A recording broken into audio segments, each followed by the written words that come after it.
All right, hello for another episode. So, as usual, half of the episode is personal topics, and then the second half is negotiation tips. The first half, we're going to talk about what we did in the last 10 days. We have a very active social life. I'm going to go through my calendar on my phone. By the way, I'm very addicted to my phone, but I am not embarrassed about it at all. And I'm more like, why is not everyone addicted to their phone? Well, everyone is addicted to their phone. But I am way more than most people I know. And that's because on my phone, I have all my friends, all my family members, all my memories, photos, diary. I log my food and exercise, all my books. I read ebooks and they're all on my phone, all my social media, all my work emails. Like, my entire world is on my phone. Why is not everyone like this?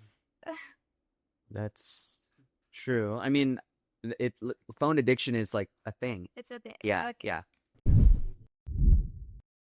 I have done this feedback a couple times. I think it's because sometimes if you're on your phone, it seems like you're not very present in certain settings. So maybe that's where you've gotten that feedback.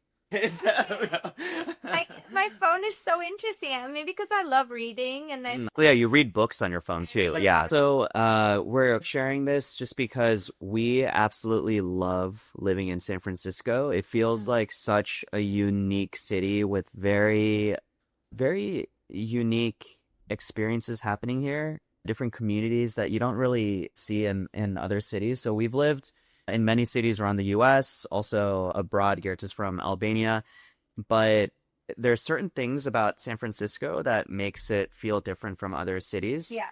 So relative to other big cities where a lot of our communities live, LA, New York, maybe Miami, Chicago, some of the big US cities, San Francisco is pretty small, density-wise or population-wise relative to them. So I feel like here in SF, it's much easier to build community because there are fewer people here. There's higher chance of you actually seeing people again and again. And the city itself, footprint-wise, like landmass-wise, is actually pretty small. So very common to just when you're out going about, you will run into people almost every single time. Yeah. Yeah. Yeah. I love it so much. So, hot take, what if I go back from January 1st? Nice right. Because it's less than a month and a half for us to Yeah. cover, although it is a lot. Yeah. So, my parents were visiting for Christmas and New Year's, and they left on January 1st. January 4th, Saturday, I went to a friend's stand-up comedy. You didn't come. I don't remember what you were doing. I should pull your calendar in here as well. I think sometimes you just like to introvert. Yeah. So I'm part of this community. It's called Muse. I'm part of their broader community. So it's a co-living house, community house, where I'm moving into tomorrow for a week because Alex will be at a bachelor party. And I'm in their chat of the broader community. As part of the New Year's resolutions, self-reflection, exercise, I realized I want to do more of these wholesome things, dinners and just hangouts or like New Year's resolutions events and things like that, more than just clubbing. We go to clubs a lot because Alex has a very strong passion for DJing and he's been DJing very seriously. And so I burned out from that in November and Very easy to burn out because easy to burn out. So Stay it's out so so late. Yeah. And we sometimes are, well, last weekend we were out until 4 a.m., both Friday and Saturday. And so November I burnt out and I need more wholesome things, more dinners and New Year's resolutions and all these, like a little bit of, not spiritual, but a little bit of a self. Like, you know, that almost like that Burning Man type of ethos of like connection, Like community, yeah, kindness. Maybe that's not what people think of Burning Man, but that's how I think of it. So what I did was, I have a bit of social anxiety, believe it or not, but I was like, what if I post about either any New Year's resolutions, tools, or events? If I post about it in this Muse bigger chat, where there's maybe, I don't know, at least 50 people, if not more, and maybe people will share events there. or tools. That's what I'm looking for. And that's what happened. I posted, and that's what happened. I was like, does anyone have New Year's resolutions, events, or tools? And someone's like, yes, we are hosting an event. And then that was at this mansion, and at least half the people were from the Muse. I am kind of sad that you missed it because it filled my heart so much. This someone's mentioned he travels a lot, so he doesn't really use it. But this group of people, I want to say less than 10 people, they had spent the last 4 or 5 days really digging into their New Year's resolutions and really connecting with their values and their goals and making them very actionable. And then they had this almost like demo day of sharing it with their broader community. They had put mattresses on this huge room. There's maybe like, I don't know, 30, 40 people there. I know half the room, which is so cool. I love that SF is small like that. And then this group was presenting their New Year's resolutions. And then later they're like, does anyone have any big goals? And we can see if we can help you. And so people were sharing big goals. One girl wanted to try this experiment. You know the animated movie Up with the guy with the balloons? So she actually wanted to try this with balloons. Like if someone sits in a chair and puts a lot of balloons and they lift it up. I heard someone actually tried that, and I think they died. Yes. Not to burst the balloon. Yeah. Not to burst the balloon. Or maybe I'm just I conflating some stuff. Hurt, but I like to hope that this girl, I think she's You're the cautious. Yeah. If you're listening to this and know more about this, please post in the comments or wherever. But I think they were looking for, I want to say skydivers or base jumpers. I did not volunteer you. I did say it. I have a lot of skydivers and base jumpers in my network through you. I did say that. And I think they wanted someone who is very athletic, who could maybe, if they find this to be dangerous. But anyway, this is the kind of resolutions people have. Another person, she wanted to throw a party to disprove that the earth is flat. Because you disprove that it's flat. Yeah. And so you can prove that it's round. Right. Yes. I think they've already done that. Like the Egyptians. I think she wanted to prove it in a very hacky way with a group of friends. Okay. Yeah. So I don't know how it works, but I think you put mirrors or whatever. Yeah. She wanted to throw a party for that. Flat earthers, watch out. Yeah. I feel like inherently we have to be political in this podcast. You're sharing our personal lives. Yeah. So this is the kind of super cool event I went to. This is the kind of stuff that fills my heart. And then imagine this room full of mattresses, everyone sitting around and just chatting, and then listening to these people sharing their New Year's resolutions. And then also the random people shouting out their, crazy ideas. And my heart was so full by the end of this. And I'm sad you missed it. But sometimes we do separate things very often, because we have different introversion, extroversion needs. Yes. What else? I think that Sunday I went to this community space called SF Commons. And I know many of the founders of the space, but I went because I found this event where people hold each other accountable for the week, share their goals for the week, and then hold each other accountable. Super cool. Again, things that fill up my heart. And then I had therapy, and then you had therapy the next day. And then January, I'm realizing this is all about my schedule. That's okay. Just keep going. Yeah. So on Wednesday, January 8th, I had a book club. So I don't usually pay for things like this. But for this one, I was so drawn into this. A friend of mine, she is a relationships coach. She's in my broader network. I think she lives in London. And she posted in her stories, hey, I'm doing a book club on this book called Unbound. And the author is someone who has been a dominatrix for 17 years, but also a Taoist nun.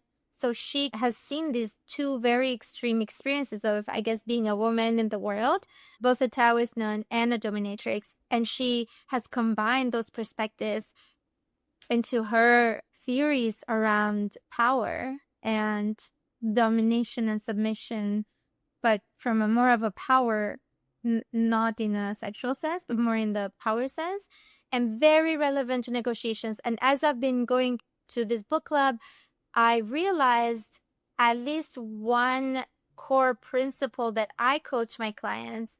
She has been able to verbalize that as well. To me, it was just in the back of my mind. And what this is, when we tell our clients, if they ask you what your preferred salary is, we say, well, what's your budget? Like to throw it back at them. Yeah, exactly. So the author of this book, she says the same, turn the attention to the other person. That's how you maintain more control of the conversation and of your power in it.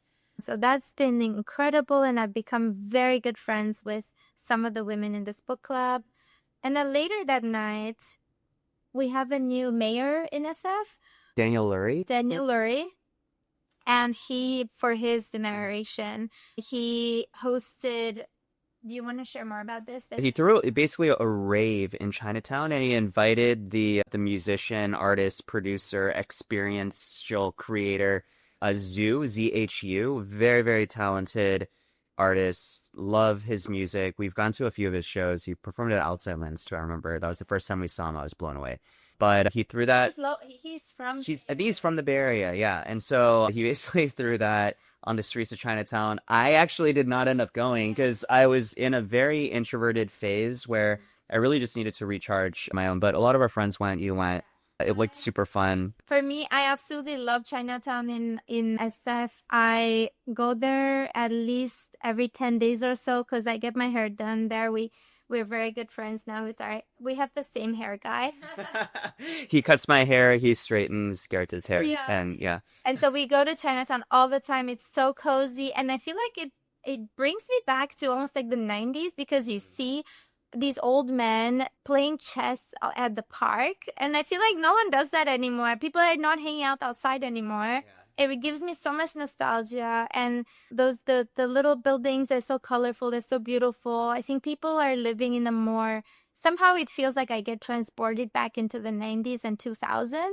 There's also kids playing in the park. It is very neighborhoody. Yeah. Neighborhoody. And so sort of cheerful with the colors. Yeah. Red everywhere. Actually, I was walking through Chinatown the other day and I saw, I think it was like 4 very, very old Chinese men, like grandpas, and they were playing, it was like they were busking like on the street, and they were playing Chinese instruments as a full band. And there was like one of the grandpas was singing, but they had set up this whole thing, and it was really cute to see 90-year-olds playing instruments on the street corner. Yeah, so even though I was feeling under the weather, I wore a mask, and a lot of our friends were going. This is Chinatown. This is music. I knew I would run into a lot of people already. There was a group chat with a lot of people we know going. And so this is like everything I love. And so I went with some of our friends, but you stayed home and did not have FOMO. I would have had so much FOMO. I don't usually get much FOMO. I feel like for me, it's not about where I am or the event I'm attending. Yeah. But wherever I am, as long as I'm kind of just, I just am able to. You make the best out of it. I make the best out of it. I just enjoy the people that I'm with at that time. And so I don't really crave being elsewhere. No matter where I am, regardless of the environment, as long as I'm enjoying the company, it meets kind of my basic needs, I'm very happy there. And thus, if I'm not somewhere, I know that I can just create my own happiness and fun and enjoyment of wherever I am. So for me, it doesn't matter like where I need to go. So I've realized recently that I rarely get FOMO. Like if a lot of my friends or a lot of our community here are at an event or at a show or something, and if I decide to stay home, I kind of really don't care what's going on out there. I'm just like enjoying I don't know, hanging with Muji or like going down deep YouTube rabbit holes and stuff. So yeah, I realized that I think that's probably a good thing. Yeah, it's a great thing. I cannot relate at all. I do not understand a single ounce of what you just said. I cannot empathize. Relate at all. I have the biggest FOMO that anyone that I know has ever had. Although we do have a friend Or let's say names. Like we could probably say names. Let's just say names and we can bleep it out. If yeah, yeah. But our friend, are you talking about Pedro? Yes. Yeah, Pedro. Pedro and I, we compete for our levels of FOMO. It's very close. But yeah, I have so much FOMO. At this whole time, I thought it's because I'm technically an only child. I did grow up with cousins, but I'm technically an only child. And I think in the back of my mind growing up, I was like, I don't know what other kids are doing. Versus when you have siblings, I imagine you're like, oh, other kids are doing this because my siblings are doing this. Versus for me, it's like, okay, the adults are working or reading or cooking or whatever, but what are other kids doing? So that I have blamed it on me being an only child, but I'm working on it. Yeah. Lifelong journey. Lifelong journey Journey. to, and recently our good friends, Natalie and Brian, whom we have interviewed and they've interviewed us on a podcast, they told us this expression they hear at Burning Man, which is don't leave fun for fun. And I get this so good, and I'm gonna start repeating it to myself. Yeah, because I'm also a maximizer. I always want the best fun I could possibly have right now. But sometimes just why leave fun for fun, right? So, okay.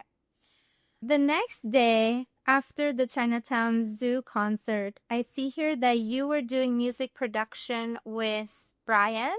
I wonder if that was the first day you That might be. talk about it. Yeah. So I've been DJing for a while, for the last year and a half, as a hobby. It's become super fun. It's actually really become not just a hobby, a passion, an outlet, a creative outlet, but it has really enhanced, I think, social life in San Francisco and community building, because now instead of just going out to a show or a bar or a club with friends, most of the time now when we go out, either I or our friends are DJing the music, and a lot of our friends also come out to support. So imagine you're going out to bars, but everyone who you encounter are just people you're very close to. It's just made things a lot more fun. Now I've started the journey of producing my own music, and so that eventually I could start incorporating my own original music into my sets.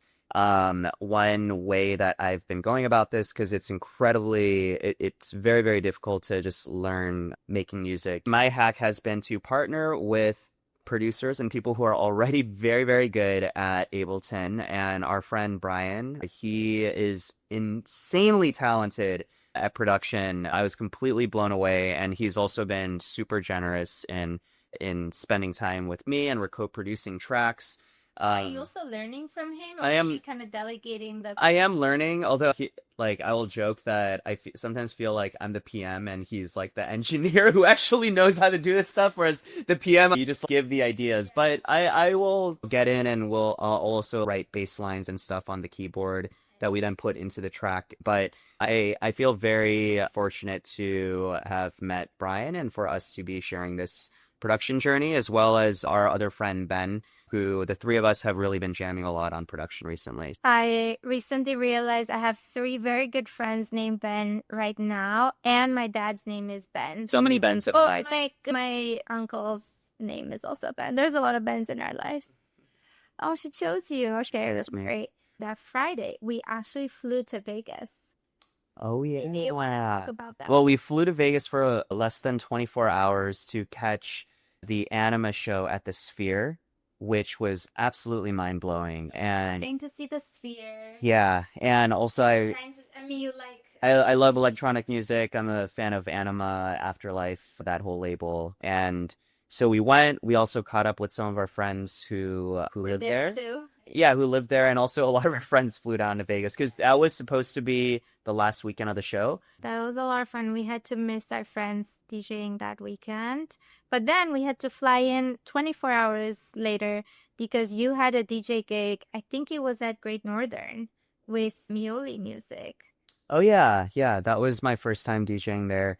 Lots of really cool venues in San Francisco. I'm looking at that Sunday. We had so many options. We had a friend DJing at Palm House. We had 2 friends' birthday at a park. What is this other one? I skipped everything, so I was so tired from all the travel. We are on January 12th, so I'll move a little faster. Yeah. So that Monday, I mean, we have so much going on. That Monday, we had dinner with Jessie Zhang, who is one of the co-founders of Beacons AI.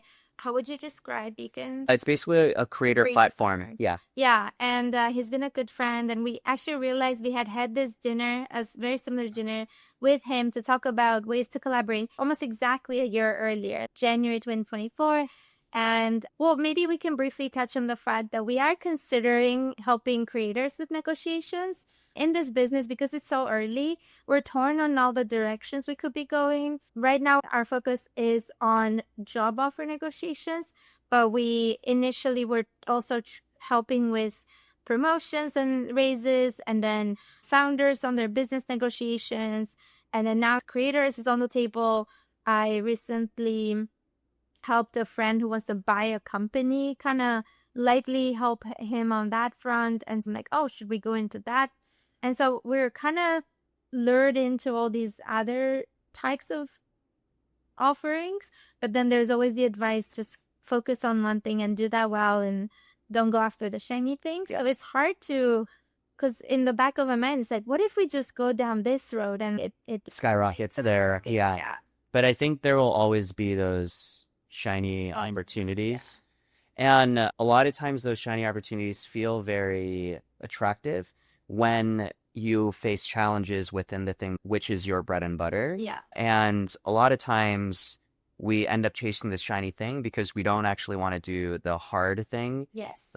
In the area that actually works, the hard or the annoying thing that we just don't want to do. But I often fall on the side, we should just get very good, absolutely red line and max out the thing that we know is working for us before we even consider anything else. Although it is good to keep in mind what are other potential ways that we can expand or other types of audiences to serve, whatnot.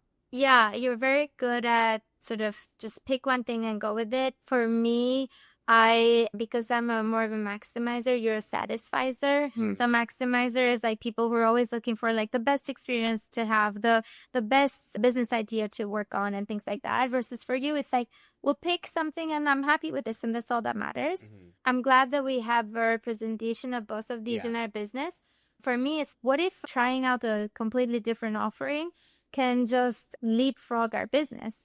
So, for example, if we go into helping people buy companies, now instead of helping people make tens of thousands or sometimes hundreds of thousands more in compensation, and we take a percentage, we could help these people save millions as they're buying a company. And so that success fee is much higher. So I'm always in the back of my mind looking for these leapfrog opportunities.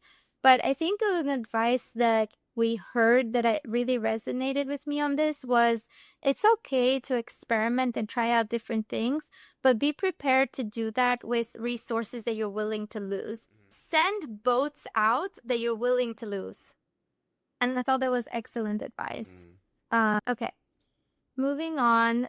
We're on January 14th, which is a Tuesday. I have here a block for us, 11:30 a.m. to 4 p.m., YNC offsite. We call our business YNC for short, Your Negotiations Company or .com. And then later that day, you had a corporate gig. Yeah. I DJ as a hobby and a passion. I like to just do it at clubs, venues, or if friends have parties. But that was my first DJ gig for a company. I think there was a big conference in town that week. Should we talk about the negotiation? Yeah, we can talk about the negotiation. It was the most that I've ever... So most of my DJ gigs now are paid. It's not like significant money. And I do it for fun. So it's nice that I get paid a bit for a hobby of mine. This might be interesting for people, especially DJs. Again, this is a side hobby for Alex. He has a full-time job, which is co-founder of yournegotiations.com.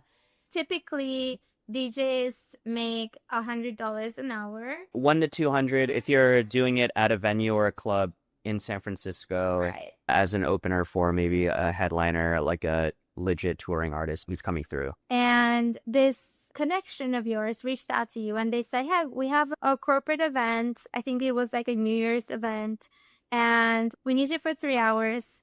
So I think she said for 2 hours, it would probably be 1,000 to 1,500. This is why you don't give the first number, right? If you were to give the first number, based on your data, market data, which is 100 to 200 an hour, you would have given 600, maybe a little bit more.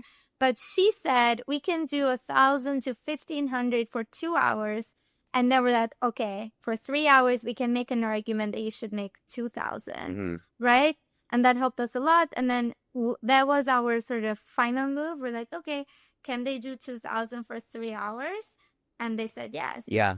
So, I think I also said because I'm also bringing my own equipment. It was if you rent it, it's what, a couple hundred? yeah. Yeah. So I think she played this very graciously, but in negotiations, you don't want to count on the other person being generous. You want to play the game in the right way, right? Like we play our hand. Everyone plays their own hand.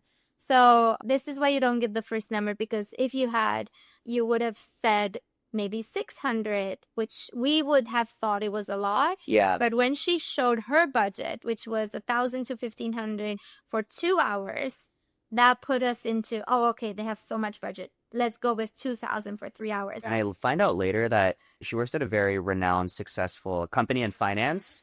And I'm thinking they probably don't necessarily care to spare every penny or expense on a big party. The event was really big. It was for their employees, but they rented out a very big ballroom in a very well-known hotel in San Francisco. They didn't really spare any expense.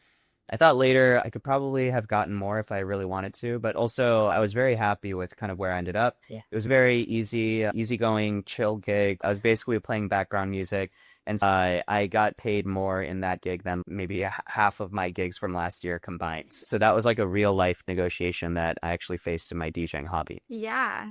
And while you were doing that, I go to all your Bay Area gigs. And Gerta is my manager. I am his talent manager, social media manager. I'm Candy sometimes. I have a reason why I go to all of Alex's Bay Area gigs.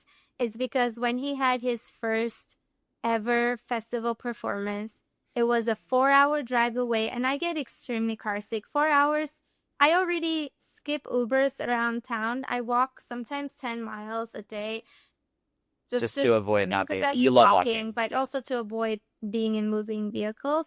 I get extremely car sick. No one else that I know gets as car sick as I do. And so being in a 4-hour ride each way was already so hard. When we go there, it's camping, which I don't enjoy. You're gonna love Burning Man. We didn't have reliable electricity and water when I was growing up in Albania. I often had to do my homework like literally in a candlelight, like with a candle dripping wax on my homework. I don't get the appeal of camping after having grown up like that. I like being warm and cozy and real clean water. And it was freezing cold. So not only is camping not very comfortable, but also cold. And I hate being cold. I don't know how I survived Boston for 11 years. What else? And then your set was at like 5 a.m. or something? It was 4:30 to 6 a.m., the final set of the whole festival. Yeah, 4:30 to 6 a.m. So we had to stay up until then, or like sleep a little bit and then wake up. And so all of those things combined, I was miserable. But I did spend all of that time in the car. So I ended up sleeping in the car because it was so cold. And I read a book and a half in a weekend, which is a lot for me because I read very slowly and I read nonfiction. So I take good notes. But I was so miserable. And like, that was my escape, like eating. Long story short, I'm like, I don't want to go to your out-of-town gigs anymore. So I'll just go to all of your Bay Area gigs. I can skip those in good conscience. It was a reminder how much Gerta loves me for her to actually have to put up with all of that when she is not a creature for camping or being in the outdoors.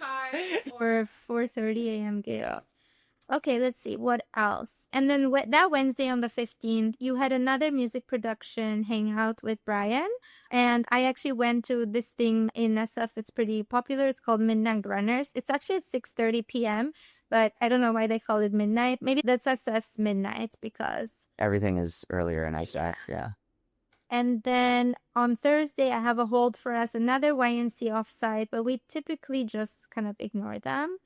And then you hosted a few friends at Shack 15, which is the community space / co-working space. Dog is like, what is happening? Yeah. And that evening, this is Thursday, we have a lot of international friends. We were welcoming back Andrea, who's from Italy, and then Ilona, who is from, where is it? Slovenia or Estonia. Oh man. It's probably Slovenia. I think it's Slovenia. Ilona, we love you. And we hosted them here. They had brought some amazing desserts from some of the countries they were at. That weekend, we flew into Irvine for your niece's first birthday. We are so beautiful. And Alex's older sister has 2 kids, Sienna and Ellis, and it was Sienna's first birthday. And in Korean culture, the first birthday is very important. But they have this beautiful tradition, which is kind of wild, that we have that too in Albania. So you sit the child and have laid out certain objects. There's like string for longevity, money. If you choose that, then you're going to be rich. There's an arrow, and then you'll be brave. And then there are also some for like professions, like a gavel, like a judge. I think actually my sister and Zach added that. And she went and chose was it a guitar? What was it? Or it's like a guitar, and then we're like, oh my gosh, she's gonna be a musician. And then it hinted us like, then like I could be a DJ. I could DJ with her in the future. She's gonna be an artist. Yeah. She's got a few more years left, but I'll train them up on the decks. Yeah. Okay. Even there will be decks at that point. Yeah, it will be AI by then. And then, hopefully not. Yeah.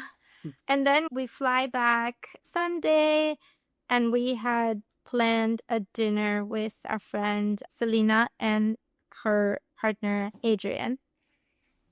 It's so funny. Our friends travel a lot. So I have here, I'm like, what are we doing Monday, January 20th? And I have, Rong is back. On Tuesday, January 21st, you had a hangout with a friend. Our friend Tergel, she recently moved here from LA. And she hosts these monthly sessions called She Speaks. She gets a group of women and has a mic at her place. And she just wants to give women the floor, the mic, to speak. And they can say whatever they want. Tergel herself is a very well-trained speaker. She's trained in comedy. She's hilarious. She's so eloquent and so good at commanding a room. But you don't have to be funny to speak. A lot of times, the girls are just telling a story. One girl shares her dating stories. And one time I was the guest of honor and I shared about negotiations. I super enjoy that. It's one of those types of events that just nourishes my soul. Cozy at home, a group of women where we're talking, interesting topics. And then after people who have spoken in front of everyone, we just have a hangout after. Is just very precious, and Tergel's place is so cozy and beautiful and amazing views. And then January 22nd, you have more music production, and you also had therapy earlier that day, and I had a book club. Thursday, the 23rd, I think that's when I walked 100 miles. a lot of, I'm actually going to pull this, how many miles I walked. I walked 16 miles. The longest I've walked is 22 miles. Almost a marathon. Yeah. So I walked 16 miles. My friend Ben, one of my Ben friends, he lives in Presidio, and we live in Rincon Hill. So I walked all the way there, which is an hour 15. And then as part of our hangout, we walked around the Golden Gate Park, and then I walked back home. But then Alex was at Shack 15, which is the space where we hang out and co-work and hang out with the community. So then I walked to Shack and back. So all of that added up to 6 Shack and back. Shack and back. I see here an event called Self-Brainwash. I'm trying to remember what this is. View source email. When did I self-brainwash? I genuinely don't know what this is about. I think this was the art installation. So I had heard of this art event in SF where you wear almost like a hazmat suit. Hazmat suits, and there's a lot of foam around you. When I went to Puerto Rico with my grad school friends a long time ago, we happened upon a foam party at a club, and it was so much fun. And I thought this was going to be so much fun. But then I remember I don't like getting wet. And you know, in Puerto Rico, it was hot and tropical and, you know, weekend and fun with my classmates. This would have been a random Thursday at 6 p.m. Where you're just covered in foam. You're covered in foam. Also your hair. Of some, yeah, I don't like getting my hair wet. As part of some arts thing. So then we just gifted those tickets to a friend. I think that's it. I see here our recurring repeats weekly relationship office hours. We've only done that once. We've had it on our calendars once. And for that, it's just an opportunity for us to just talk about a relationship. How do we? How can we? I guess it's just we have to take that out. Have that space set aside and their time, just in case we want to bring anything up. We generally like to bring things up on the spot. And then that Friday, we had aspirationally set a date, but I don't think we actually went on it. But then you had a gig in Oakland. Well, we got there at night and it was pretty dark, and it's a club. It's in the middle of a neighborhood. There are houses around. So we thought, is this the right place, or I'd never been? I mean, I'd heard about this location a lot before, but when we went in, it just felt very dark and grungy. And to be honest, I was a little surprised, and I'm like, oh man, what have I gotten myself into? But then so many of our friends came all the way to Oakland and actually filled out the space. And for my gig, everyone was dancing. It was actually such good vibes. I ended up meeting the owner, and he was incredibly nice, really, really nice, generous guy.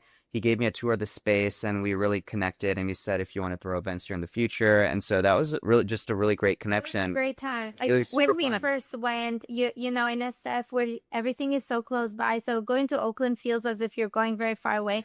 But if there's anyone from like LA who's listening, it was like barely a 20-minute drive. Yeah. So it's pretty technically close by. But for us, it feels so far away because you have to go through a bridge. And when we got there, it was a little bit like, yeah, like you said, like it looks like a house on the outside and a little cold and empty because we got there early. But then we had the best time. And I absolutely love the DJs before and after you. About the DJ during my set. Just kidding. We already know I love a DJ. Yeah, actually, they were really good. I felt like it was the music that night. And even the crowd, it was definitely a different vibe than from SF. And I really, really liked it. I feel like I heard a lot of music that I don't typically hear in SF. There was a lot of piano, music that's very current in other countries, but that you don't necessarily hear here. Yes. That was a great gig. First Oakland gig. Yeah. And I discovered a song, I think the DJ before you, and I've been listening to this song on repeat. It's called Midnight Staring by DJ Maforisa. Love that song if you want to listen to it. One of our friends drove us there, and he casually, as we're entering the club, is like, oh yeah, I was in a car accident the other day, and the girl that was with me in the car, she's in the hospital, and she will not be the same for at least a year. I'm like, what are you talking about? So the next day we went to visit her at the hospital, got her flowers, and she was actually in surgery at the time. So that was my Saturday. But then that night, you had another gig, and this is yet another thing that completely filled my heart and nourished my heart. It was in Evans and Christian's birthday at Bottega. Bottega 90 is what it's called. This group of international friends that we mentioned, some of them are Albanian, Italian, or Albanian Italian. And so these two brothers who are Albanian, they just opened a restaurant called Bottega 90 in San Francisco. Definitely check it out.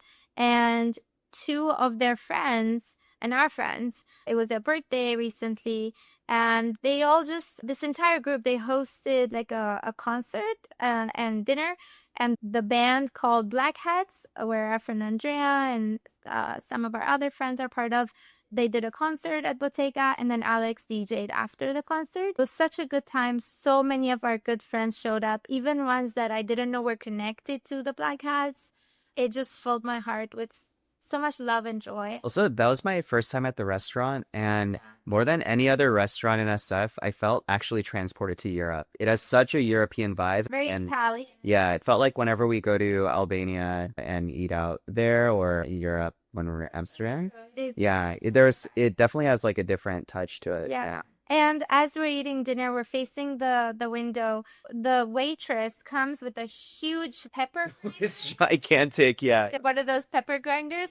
I said, "What's going on?" It was Like, why is it so big? quiet. Yeah, like literally this big. Anyway, we had the best time, and then you were helping clean up sort of the DJ stuff, the equipments and music equipments and all that.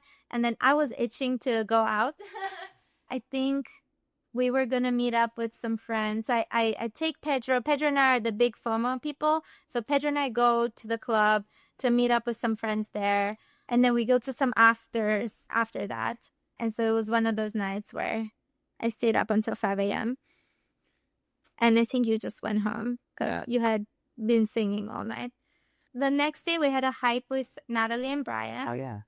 That was And some of their friends. and some of Wow, their friends. that was nice. Yeah, one of their friends, so Natalie invited this couple that she knows, and the girl, she seems like the sweetest, most casual girl, and then she casually drops like, "Oh yeah, I started a crypto company and I raised this much and that much," and she's just one of the coolest people I've met. But she was saying all of that so casually. Oh, I didn't even catch this part. Yeah, this is what I love about SF. Literally everyone I meet is just so cool. It has done some amazing things and is so humble about it. I think it's because everyone's doing amazing things and people are following their dreams and they have very big dreams. And so even when they're doing cool things, they're like, "Oh, it's not as cool as the thing I'm dreaming of." Mm-hmm. The other day we had a friend who was like, "This guy, I'm not sure he's very ambitious. He sold his company to Microsoft." I'm like, "What are you talking about?" I think she's used to hanging out with people who like are building Who airplanes. like create the next Microsoft, not sell their company to Microsoft. Yeah. Wow, we are deep San Francisco. And then later, this was Sunday the 26th. We got shaved ice after the hike, which was so nice. Oh, yeah, that place is so good. The place was so good. Yeah. On the Visadero. And then I was hosting a salon. I've started co-hosting these salons. Again, things that are really nourishing my soul. Dancing and listening to Alex's music is super nourishing to me. It's almost like therapeutic. I feel like I'm processing things and I'm dancing. It's a form of exercise, both for the mind and the body. But then intellectually, I love these salons and dinners with friends. And I've started co-hosting some salons. The first one I co-hosted was in December. It was on chosen family. And it was very cool to discuss that with a small group of people. And then the latest one, which was right after the hike, it was on desire. What does it mean to desire things? What types of desires are there and things like that? The biggest takeaway for me was where my friend Ben, he's my co-host, different Ben, was saying how he really enjoys the process of desiring something, even if he doesn't get it, and even the almost like the pain and the sadness of not getting something. He really enjoys it. And I think you were hanging out with a friend during that time, so you didn't come to this, which is totally fine.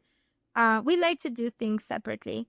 And then that Monday, I think that's when we recorded our first episode. And then you had music production, and I had a dinner and my friend Ben's co-living house. I walked all the way there. Like I said, it's in Presidio. It's like miles away. An hour 15, I think. And I just enjoy that walk so much. It's very therapeutic for me. It's a workout and listen to my favorite music and all that. He lives with 10 other people in that house. They had made an incredible dinner. I'm pretty sure it was vegan, not just vegetarian. It was so delicious. I think that they made hummus from scratch. And it was just so nourishing. And then after that, they had organized like a gift exchange with the roommates. And I was sitting there observing, and I think they had set the limit to like $10 or something, $5 or $10. So it was small things, but you could tell they had put so much love into them, like chocolates or water bottle because you need one and things like that. The next day, I hosted some friends at Shack 15, our co-working / community house. And then I think we hung out with our friend Jen here. We skipped our good friend's event. I'm almost done. We're at January 29th now. So that day, Wednesday, some friends of ours were hosting a Chinese New Year event, and they have a gorgeous place, a 2-storied house that is actually with the rooftop, another one of those soul nourishing things. People were making dumplings by hand. There was violinist, live music. They had gotten such good food, chocolate and cake and All the things that you love. and dumplings. And then there was a cozy area to hang out. And oh, and they also had 4 snakes because it's the year of the snake. Right? Real snakes. Yeah, they had 4 real snakes. I cannot stand snakes. I get very squeamish about it. But I was so pleasantly surprised because in Albania, if you show fear, people are like, just get over it. So my mom is afraid of dogs and people are like, just get over it. But as I was showing fear for the snakes, everyone was like, wow, evolution has worked really well on you. You are evolutionarily Superior. doing the right thing. Like, you should be afraid of snakes. I was like, oh, this is so validating. Wow. So I was more relaxed around them as I normally would be. You skipped that one too because you wanted to introvert. Yeah. Yeah. And I did not get FOMO, even though it looked like a super cool. Yes. I think I also just trust that there will always be very cool events here. Having this like abundance mentality where if I miss something, I'm like, there will be other cool things, so it's fine. Someone has forgotten about COVID and how nothing was happening for a full year, but That's true. we still had a good time. Quarantine. Yeah. And then the next day, again, my friend Ben, I guess we've been hanging out a lot, who lives in this community house called Yucca for short. I think it's eucalyptus for long. He was hosting this incredible artist in his backyard called Lonely Parrots. And I dragged Alex there. He was actually happy to come. It was so cool. In their backyard, as we go there, the artist had just started or were starting. And it was just such soulful, beautiful music. The backyard was very like nature-y. Like, There were string lights, and it was just this beautiful backyard concert. yeah. The Chocolate. the band, it's these 2 guys, they live in San Francisco. They have the most angelic voices, and they play guitar and piano, and their harmonies. And actually, I need to tell them this because I noticed something that they do. It's almost like their signature style in a lot of their songs, where they have very, very temporary key changes at certain moments of their songs, and then they bring it back to the normal key. It's not a key change that stays, but then they just throw it in for 1 or 2 measures, and it keeps your attention. It actually creates a little bit of tension in the song, and then they bring it back. And I noticed that they did it in almost every one of their songs, and I felt like it was a very unique touch that I should tell them this actually. Please Yeah. tell them. I have no idea what you're talking about. I understand nothing. My worst grade in college was music. I thought, you had to take one of those classes, and like, I'll take music, I guess. But it was music theory. I was so bad at it. Worst grade. But yes, you should tell them. Yeah, I'll let them know. That was our January 30th. And then I think on the 31st, you had the gig at this quarter century tech giga party. And this was very bombastic. I think everyone was talking about it because there was a whole tech event during the day, and then it turned into a party. It was like quintessential Silicon Valley. Silicon Valley. All the cool aspects as well as all the parts that people parody. Like it was very, like, it was over the top. There was like VCs and founders, Yeah. networking and all that. But some of our friends were DJing, including Alex, and including the first robot DJ, which we didn't catch because I think you were still DJing. There was an overlap. So Alex was DJing at the rooftop. It was raining, but so many of our friends showed up. I was so moved. yeah. And then we go in, we missed the robot DJ. But then our friend Justin was DJing, and Targel and Jason and Ami Chris. and Chris. We missed Chris. Oh, okay, yeah. But we caught everyone else, and their sets were amazing. They were so good. So many of our friends were there. My heart was so warm. And also, I'm not in the rain, in the rooftop, in the cold Yeah. anymore. And also, I remember on the dance floor, and this was maybe at 2 a.m. I think it was when we were leaving.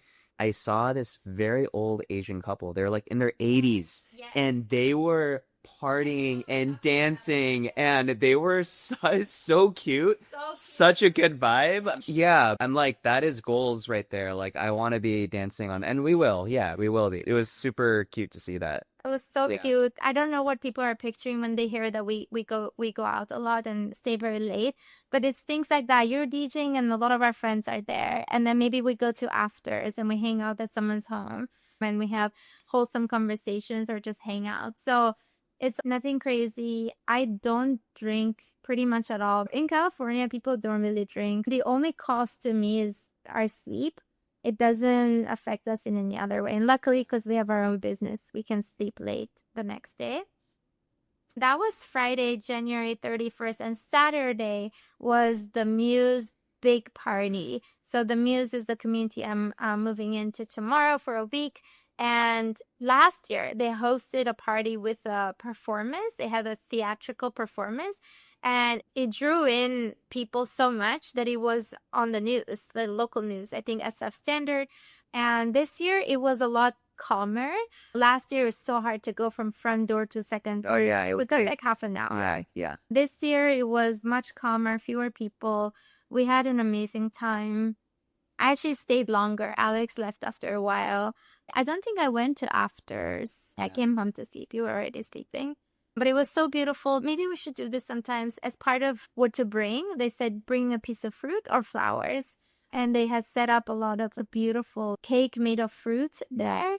And then the next day, I don't know if you saw their stories, but the next day is after cleaning up, they had put all the flowers around the home. And it was still clean. It also had so many flowers around. It was so fun.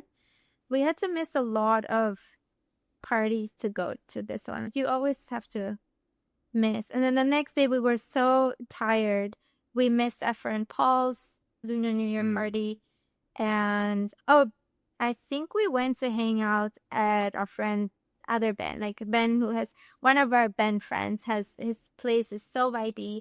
We call it Pixel. And it's become like a third place for us. We go there, we hang out with very close friends, catch up with them. We'll DJ there. He has a really cool sound system. Yeah, it's a beautiful space, very special space for us and our friends. And we're very thankful We're for so it. grateful. I was just going to say, we're so grateful for Ben for building community and creating this container for us. I feel like I'm in a transition point in my social activities and the people I keep close. And that has been such a soft landing spot for me as I figure out who my chosen family is and sort of my broader tribe.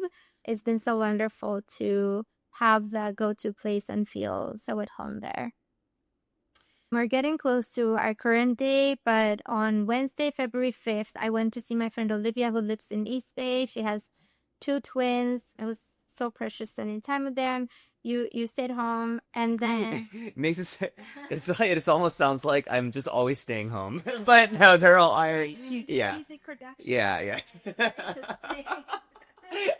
I'm just like I haven't left the house all year. No. Except for the 20 gigs. Yeah, I only emerge for the DJ gigs, and then I'm back in my hermit Because I'm going cave. to my mother. Yeah, that's fair. I also do a lot of stuff just so people, relax. I'm just at a spot. Go ahead. That's Go so ahead. cute. And then, so the Muse has a sister community. So the Muse is floor 1 and 3 of this building. And floor 2 is a sister community called Talia. I actually don't know the story, but I'll probably learn it this week behind their name. And so that second floor was hosting a dinner. And I was invited personally by the hostess whom I had briefly met before. I was so honored. Did she have the mostest though? Okay, that was so bad. We should. Pan. But I went there and it was so cool. I stayed pretty late. So I went for dinner. It was chili. They called it chili and chill. And it's so cute. Oh, cute. And then someone was playing the piano. Someone was painting. And they said, come and hang out and just do your own thing. But then you just get so wrapped up in the conversations and the fun vibes that it's hard to do any work. So I thought I was going to go and do work, but I was just having the best time connecting with people and I stayed pretty late there. The next day, I hosted my friends, Lisa and Karina, for dinner. And then I think you went to do some music, which is great. Oh, and I was interviewed on Glass podcast which I think may have gone out today. On the 7th, you had a gig. You had 2 gigs on Friday. So you opened for Aaron Hirsch, who is a DJ whose music we absolutely love. Actually, one of the biggest rising Afro house artists in the entire world. Wow. He is massive in that genre. So it's so cool to. So actually, I first saw Aaron Hirsch at his show in San Francisco last year, and I was so blown away. I was kind of at the beginning of my DJing journey, and I remember thinking, I'm like, wow, like just he also is so energetic when he's performing, and he just creates such a fun, like festive atmosphere. And I remember thinking, wow, that's goals right there to be able to do that. And now fast forward a year later, I am DJing opening for Aaron Hirsch. It was actually at the same venue at Monterey, which is a very cool venue. It's a club and a bar, Like 10-minute walk from where we live. It was one of those very cool moments when I look back. Oh wow, just in a year to have seen that progress. It was a very surreal, very cool moment. yeah, everyone comments on how quickly you have risen in your DJ career. And then you had another gig that night. The first one was 11 to 12, and the second was 2 to 3 a.m. at the Afters. We should probably not mention where that is. I think It's just a popular spot. Of course, I was going to come to support. We're also night owls, so we on a weekday we sleep at 1 anyway. So for on a weekend to stay out until 3 a.m. is not unheard of. I came with some friends, and you were amazing, and you played some of our good friends' double touches. Oh, Annalise tracks. Classic. Yeah, they sent them to me ahead of time, pre-release, but they were cleared to be played in live sets. So it was really cool to be able to incorporate music where I was almost smiling to myself. Not that I was going to be witnessing this, but just knowing that there would be moments out there when I'm playing these tracks that people would Shazam and nothing would come up. Like just knowing that I'm like, yeah, like you can only hear this here, you know? Actually, just knowing that would kind of make me smile a little bit. That was funny. Yeah. So cute. We love their music. I love them so much. And I'm not very music savvy, but I absolutely love drums, and they overlay their teaching music with Mark. So they're a couple, and Mark and Vedan. Mark plays the drums live on top of the music they're playing as DJs, and it's absolutely insane. Maybe I can share. We'll share it. And Van Ann plays keys. She's a classical pianist by training. Their sets are so cool because they incorporate live music into their DJ sets. Yes.